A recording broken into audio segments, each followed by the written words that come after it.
2013. Same year as Nothing Else, PLE. Boy, I sure had energy to spend. A Case of Stress is an idea which I barely remember of. I do remember the project though. Let's see.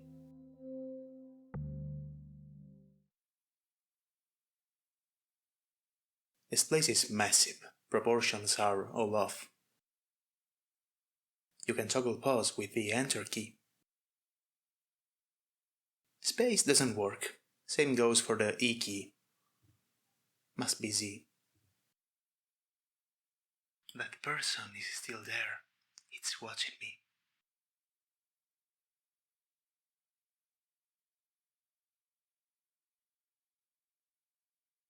The sink is so clean it's almost shiny.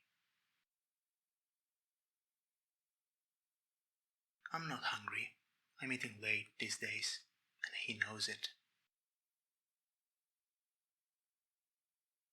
Fridge is full of drinks. I have everything I need.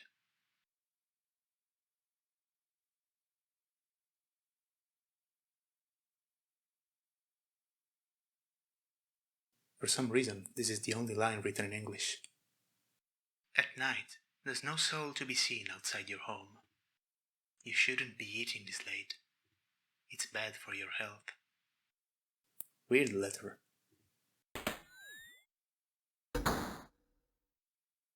Hey, painting lady.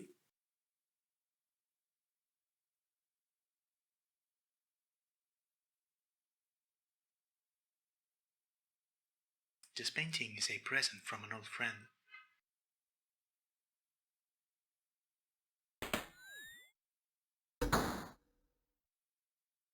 That wardrobe is huge.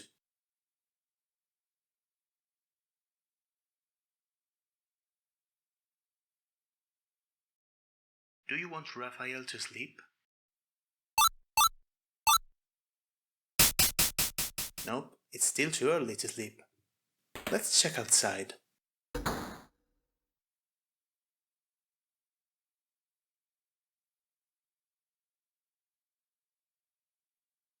Hey, looks like we can run. That will make things easier. I get vibes of Quiet Manor and PLE from this game. This was made in April 2013.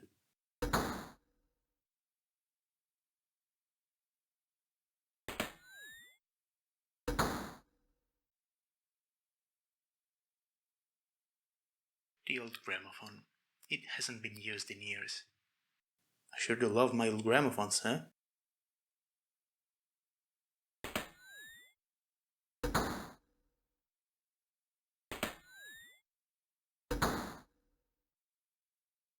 I look awful.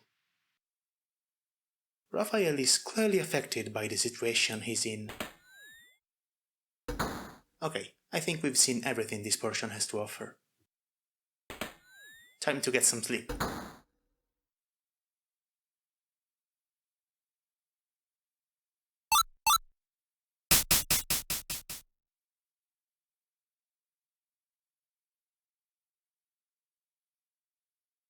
What I'm about to tell you is the story of Raphael Lafarge. Raphael is a young man, 28 years old. He lives alone in a quiet neighborhood. Sadly, his routine gets interrupted by an unpleasant situation. Someone is stalking Raphael. Sleeping just resets the room. There is nothing after that.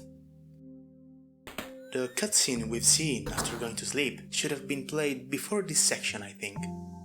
Anyway, small recap. This guy's name's Raphael. He lives alone in his house, minding his own business, until the day he starts finding mysterious letters in his mailbox.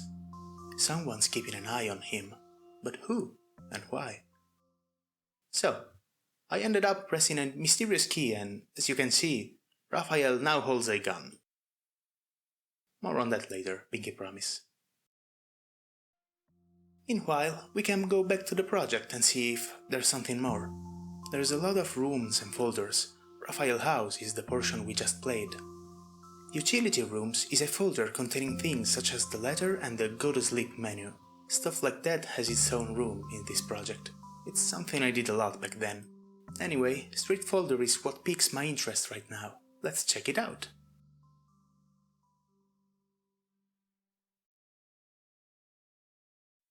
Listen up, Raphael. We just need to find a room, got it? Avoid making reckless moves. He's right, Raphael. The important thing is to look for the room. Remember, should one of us find a room, under no circumstances should they enter it alone, okay? Third floor is mine. Then I'll take care of the second. Raphael, you're tasked with the first floor. Take this with you. It's the building's first floor map.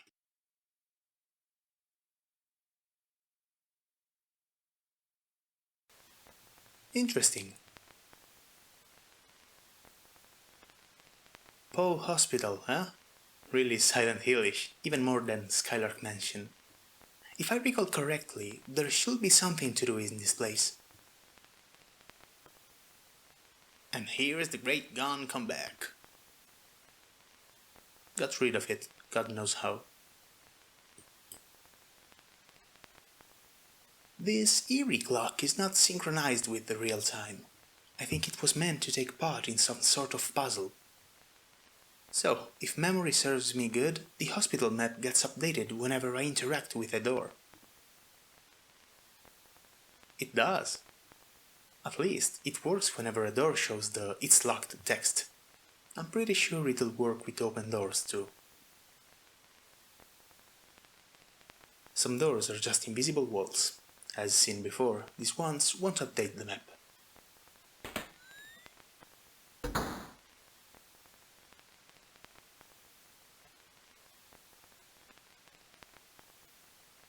Looks like the area text remains printed on the screen. I suppose that a persistent object is taking care of the drawing. The room transition screen is probably a room itself, hence why the text remains visible.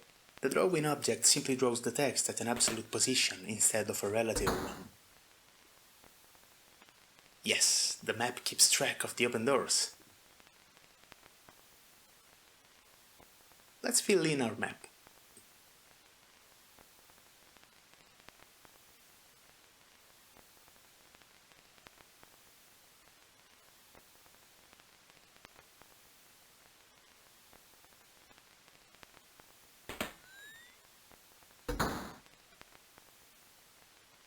This looks ominous. I like it.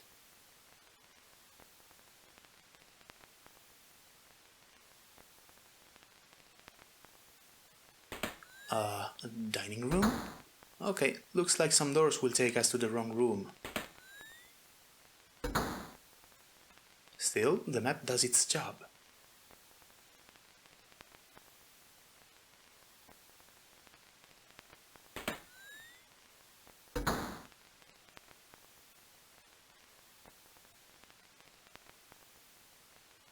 Ah, come on, Raph, it's not cool to walk on the sink. Again, wrong room.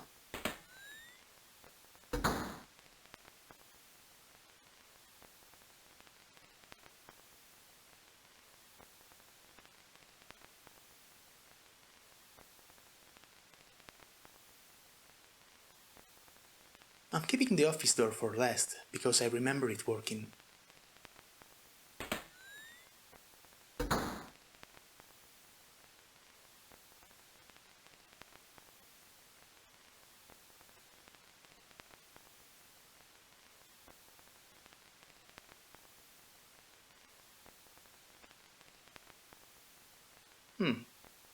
There's nothing to interact with. I guess our journey ends here. It's strange though. I remember that you could at least interact with the phone. Like, you had to trigger a phone call or something. Could there be a trigger somewhere?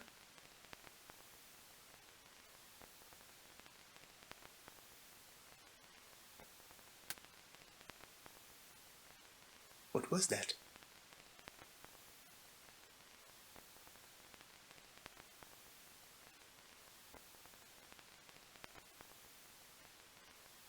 Huh. Well, if we can't trigger the phone call, I guess we're done here. What if we had to do something with the gun? Okay, that's how you draw the weapon. If you press D while walking, you draw it. And if you press A, you put it back. You also put it back if you open the map or go to a different screen. I also tried firing a bullet, but nothing works. So let's check some other room. Room Street Dialogue is the cutscene starring Raphael's friends, the one we've already seen. Let's check Room Street. The game immediately crashes. And you know what? I don't feel comfortable with this. I want to get things fixed. I know that this project can give us something if I fix what I left undone back then. Funny thing is, I vividly remember little me struggling with this cutscene. The crash is tied to a text box logic. I couldn't even make a simple optimized text box back then. Young Ivan followed the tutorial without understanding it.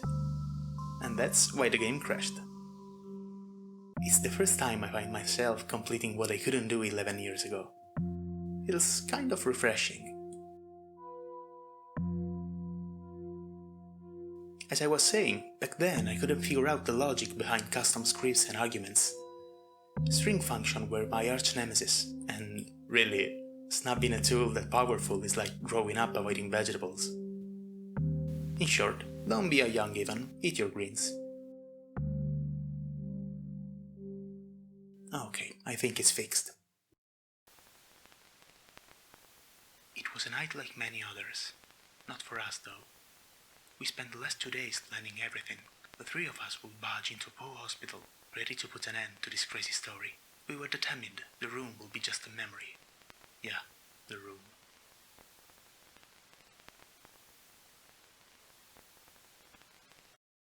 It crashed trying to enter Room Street Dialogue, the one with the characters' portraits. Nothing that a fast fix can handle. There is a problem with the cutscene timeline. Something to do with room persistence. Scary. So, we have 3 characters. These 3 friends are determined to enter Poe Hospital. They are searching for a mysterious room. We don't know if the hospital is abandoned or if they're committing a crime by entering it. I really can't remember the specifics, but I suppose the place is closed for some reason. I'd say it's just a test of courage, although it all feels kinda important if you get what I mean. As if their life is at stake. As if the risk involved in finding the room are nothing compared to ignoring it. But how does any of this ties in with the stalker situation?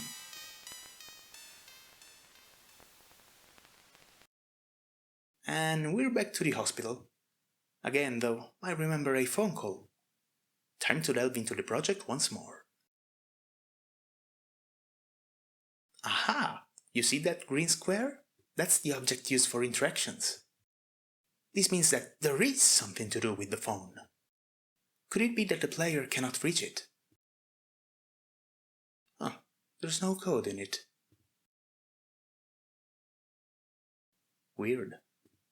This project is weird. Oh well, let's see if moving the trigger does anything.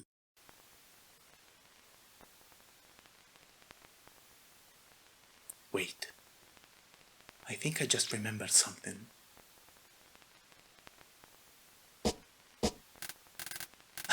Yes! There is something to solve. Awesome! But first let's check the trigger.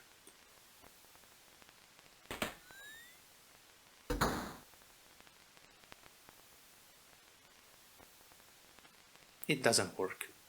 We probably need to trigger the phone call first. But how? With the clock? Do we have to find a clue somewhere? The dining room clock shows the same hour as the old one, so it's not that. Do we really need to brute force this? This will take forever.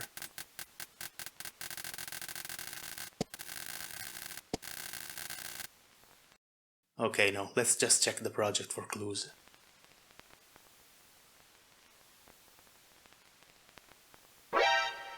What was that? OBJ journal? That's totally our clue. Thank God I haven't closed the game.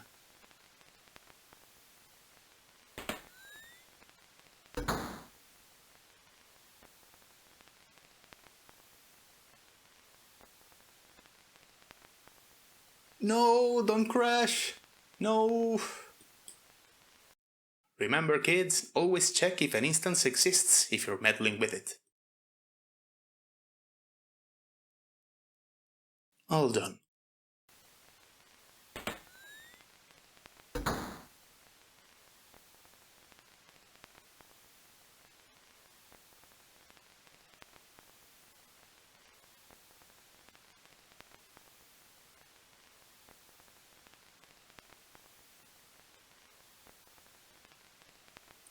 Okay, 4.5. That's our clue.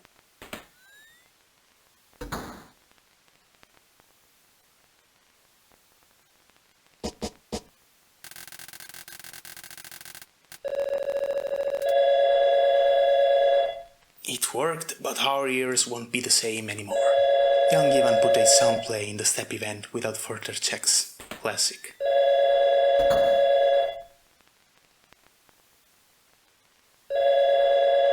No, we still can't interact. But why? Is it really too distant? I think not, but I can't think of anything else.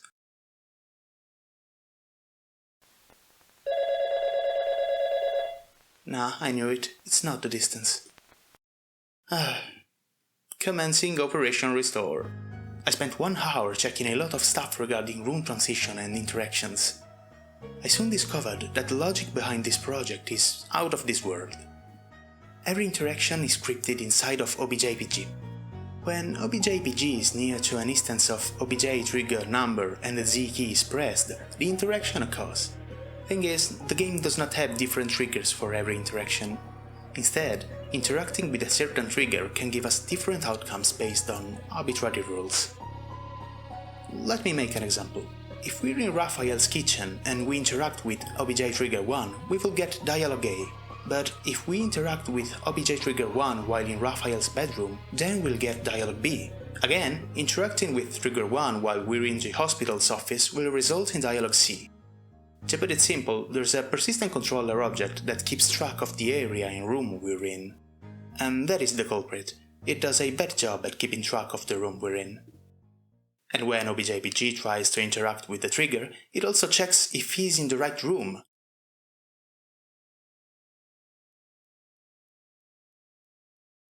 Simple as that.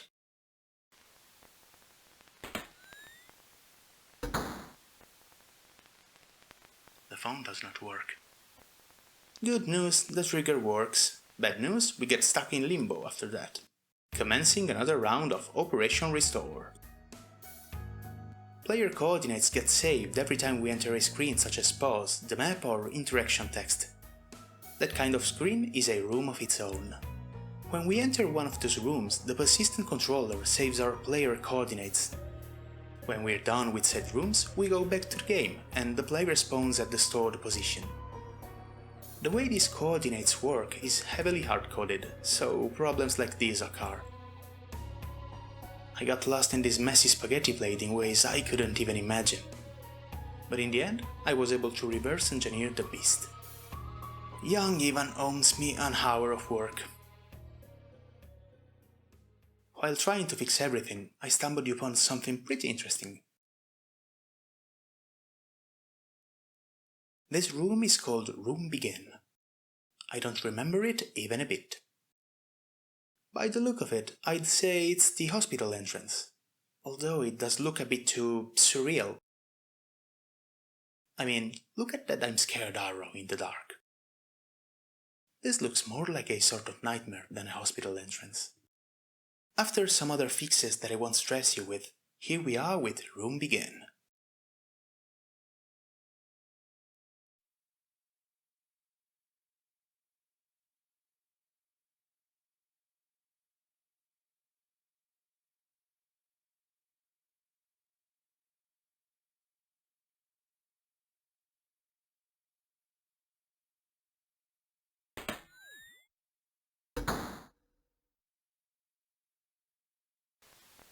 Okay, we're back in hospital. So, night 1, the hospital. I'll be sure to talk about it later. Meanwhile, let's enjoy our newly fixed experience. Oh boy, I hope it works. Yes! And now it's clock time. While fixing everything, I also fixed the phone call sound effect issue.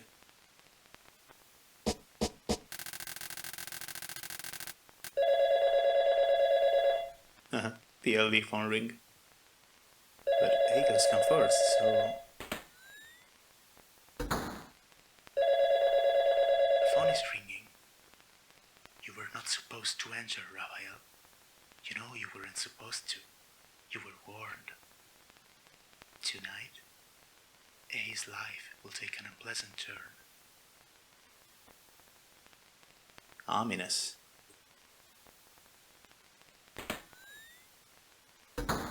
Well, I think we're done with Hospital. As far as I can remember, this is where I stopped development back in 2013. Hell, I think we're done with ACOS in its entirety. But not quite. The project contains rooms I totally forgot about. Well, it's kinda my trademark at this point. This is Room Hospital Yard, and as things are, you cannot enter it. This is probably Poe Hospital's inner yard, and would have been accessible through these doors. Then we have Room Hospital Waiting Room? Looks like I was slowly building the entire map. These are interesting, but it's a shame looking at them with all these grey rectangles. We'll get a proper look at them later. They too needs to be fixed in one way or another. Meanwhile, there is something else that piqued my interest.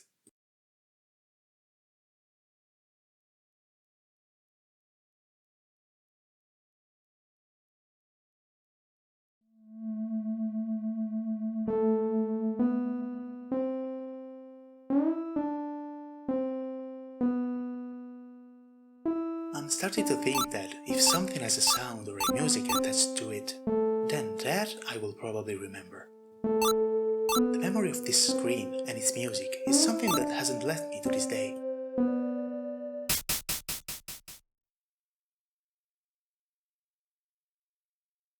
And then we get to the opening cutscene. By the way, selecting load game and options won't do a thing. Anyway, we still need to check those rooms I was talking about earlier. Let's save this one for last though. So yeah, unused rooms. As you can see, the remaining ones had aspect ratio and camera issues. Since all of this has been a journey of patience and fixes, I decided to make them as clean as the rest of the game. While doing so, I also coded in a debug room selector for the Patreon build. And here we are. Let's start with Room Motel.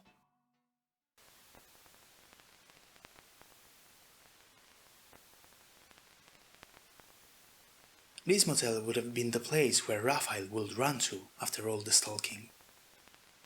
As always, the story changed shape while developing. In the beginning, Raphael was just a regular guy which got stalked after the events of Poe Hospital. And since we're talking about Poe Hospital, let's check Room Hospital Yard.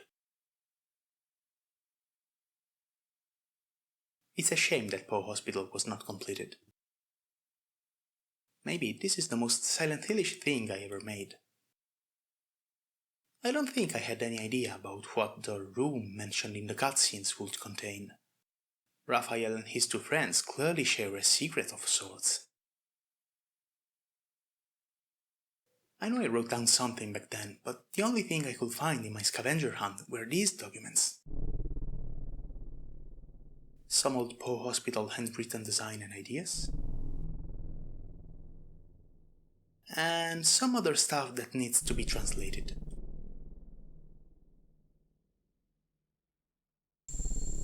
It's not that interesting, so I won't bother you with me reading this. Perry Cave Note, Paul Cheat. I'm an idiot. Okay, next one. Room Hospital Waiting Room. Just as shown in the drawings. These rooms are so silent. I mean, it makes sense since they're work in progress. Speaking of music, the first two tracks used in this video were made back then for this game. Let's listen to them while we stroll through these silent rooms. Next up is Visit Room, which is just a clone dining room.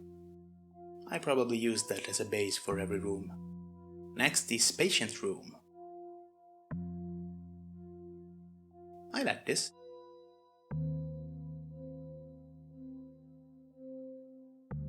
It's a shame that the informations we have about the story are so fragmented. Maybe this other document I found could help us uncover it. This time it's a computer file. Huh, this sounds really boring. Sounds like a cheap way to find this game's culprit. I'm pretty sure this was an idea in between the very first build and the Poe Hospital idea. The document keeps going with the setup you've seen at the start of the game. It's really the very same thing, so there's no need to translate it. Next room. Room, hospital, ladder. Again, it's just dining room. Next is room, hospital, roof. Oh, this is different. No, it's not. Come on, don't you like dining room? Next is... no, we already... It's for late. Okay, room 7. Oh, we're outside. I like how this theme is both sad and malicious. A bit silly even. This won't be the only room where the outside is to be seen. It's also pretty empty, sorry about that. Next up is room 4. As I said, another outside room. This one looks more like the outside area you can see in the street cutscene. But well, this too is just an empty street map. These are probably the first rooms made for the project. Room 0 is practically the same, but it stars a smaller version of the outside walls of Poe Hospital. Nothing interesting to be seen. Gee, I wonder what this could be. Room 0, but with twice the Poe. There's no way to enter the building. I'm sad.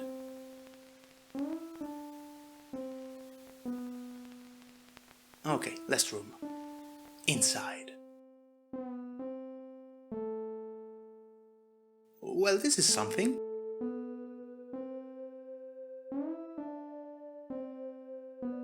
A small something, of course. But it has a lot of windows. Okay, looks like we're done with this. There's not much left to be seen. One thing I remember about A Case of Stress is that when I started developing it, the game was meant to be displayed as a Game Boy game. I'm not talking about the graphics per se, what I mean is that there should have been a way to display a Game Boy cover around the game's window. As you can see in the footage, there are remnants of this idea in the project. This OBJ Game Boy init had something to do with it, but a quick search in the project showed no trace of relevant code. Something survived though. Look at this beauty.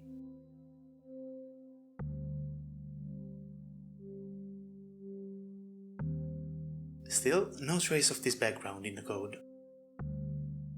Who knows why I got rid of it. Hey, it looks like I had plans for a menu/inventory system.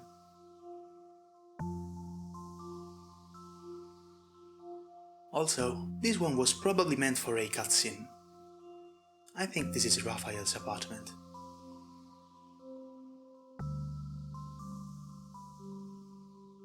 And this is something I expected to see in the game, cause I remember it. Let's see if the monster too got lost to time.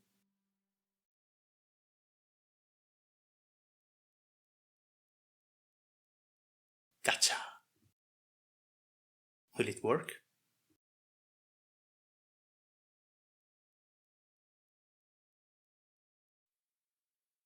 It does. Go, missing no at home, way to go! Still, it seems like we cannot fire our gun. Sure you could fire it though.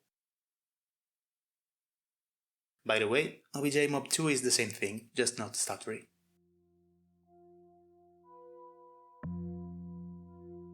There's no trace of firing in the code. You can draw your weapon, but shooting is not coded in. But you know what? Looks like a jump mechanic was planned. Your jump is weird, Raph. Okay, there's one last thing to talk about. But first, may I introduce you to Case Engine V2? As you can see from the rooms, this is the same project, just with less stuff in it. It has nothing interesting to show, except for one small thing. And no, it's not the ugly splash screen. You see that? He can pull the trigger! Science is amazing. And it's not just a sprite change.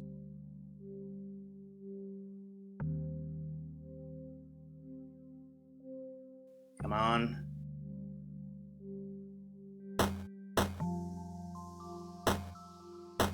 It's almost impossible to land a hit, but it works. Also, if you want a demonstration of how old this build is. Yeah. Look, I don't want to get repetitive, but I feel the urge to pull a PLE moment on this video, so... The ride never ends. Now, the room selection is scarce in this one, but room Game Boy is what I was searching for. Yes, it lives on! But how do we turn this on? Let me check. Ah, okay. You can see that, but you just need to press page up or page down.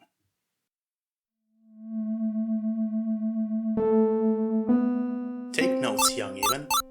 Younger Ivan knew how to make cooler things.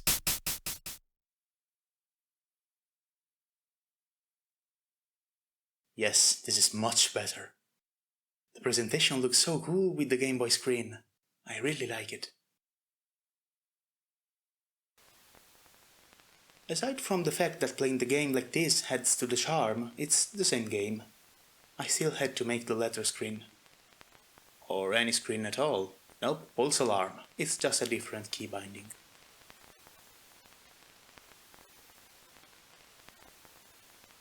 I hate to repeat myself, but this is much cooler. Feels more solid. But yeah, it's the same game. I don't think going through this is time well spent. But you know what? This early project reminded me of the very first idea I had for A Case of Stress. The story's concept would have been pretty much the same as the intro. A man was getting stalked. He will find letters on his doorway. That is, until the day. Instead of a letter, he will find a Game Boy console with a cartridge in it. So he will turn the console on, just to see his situation reproduced on the faint screen.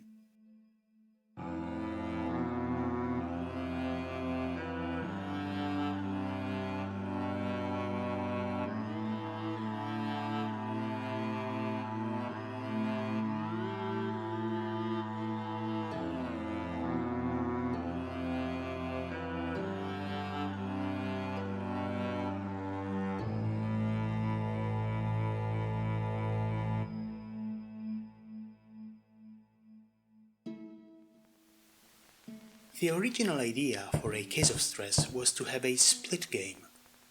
The house you've seen in the Game Boyish game would have been explorable, making ACAS the first time I wanted to have a game within a game. The small montage you've just seen is a silly reproduction of what I had in mind back then, a cinematic introduction for the game, with the musical Them being a real rendition of the chiptune one you've heard in the start menu. In this version of the idea, you will be living Raphael's life while gradually playing a Game Boy game foretelling future events. A game probably made by your own stalker. This is much better than obsessed fan wants to meddle with you. It's an idea I could go with even today. At some point, the 3D world showed off a Game Boy palette. These screenshots were part of an interview I did back in 2013. So, this version of the 3D world sadly got lost to time. It looked better than what was saved. To end this, I know that the montage felt silly given the bare-bones subject, but the memory of how I wanted it to be had to be honored some way. It felt good to make it. Goodbye, a case of stress.